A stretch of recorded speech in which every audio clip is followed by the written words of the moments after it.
Belt armor is a layer of heavy metal armor plaited onto within the outer hulls of warships, typically on battleships, battlecruisers and cruisers, and aircraft carriers. The belt armor is designed to prevent projectiles from penetrating to the heart of a warship. When struck by an artillery shell or underwater torpedo, the belt armor either absorbs the impact and explosion with its sheer thickness and strength, or else uses sloping to redirect the projectile and its blast downwards. Typically, the main armor belt covers the warship from its main deck down to some distance below the waterline. If, instead of forming the outer hull, the armor belt is built inside the hull, it is installed at a sloped angle for improved protection, is described above. The torpedo bulkhead. Frequently, the main belt's armor plates were supplemented with a torpedo bulkhead space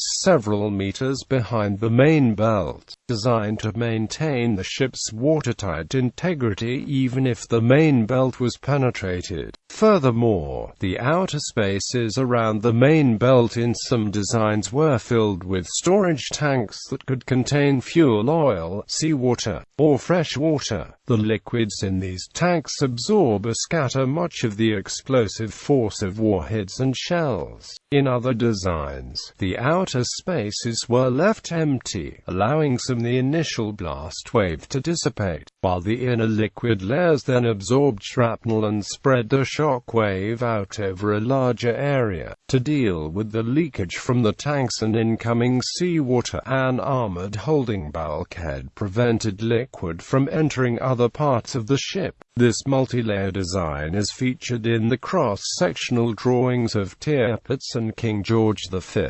In combat, a warship can be seriously damaged underwater not only by torpedoes, but also by heavy naval artillery shells that plunge into the ocean very close to the targeted ship. Such shells, especially armor-piercing shells, can pass through a short stretch of water, strike the warship some distance below her waterline, and detonate with destructive effect similar to a torpedo. To improve protection against both shells and torpedoes, and airspace can be added between the armor belt and the hull to increase the buoyancy of the warship. Thinning the belt armor. Some kinds of naval warships have belt armor thinner than actually necessarily for protection against projectiles. This is common especially with battlecruisers, battleships, and aircraft carriers to reduce the weight, thus increasing their acceleration and speed. Another possible reason is to meet treaty restrictions on ship displacement. One such method is all-or-nothing armoring, where belt armor is stripped from areas deemed non-vital to the functioning of the ship in battle. Agility gained from such processes are a great asset to offensive warships that seek to quickly bring the heavy striking power to the enemy. In carriers, the maneuverability is exploited when deploying and recovering aircraft, since planes take off and land most easily when flying into the wind. The aircraft carrier steams rapidly into the wind in both maneuvers, making takeoff and landing safer and easier.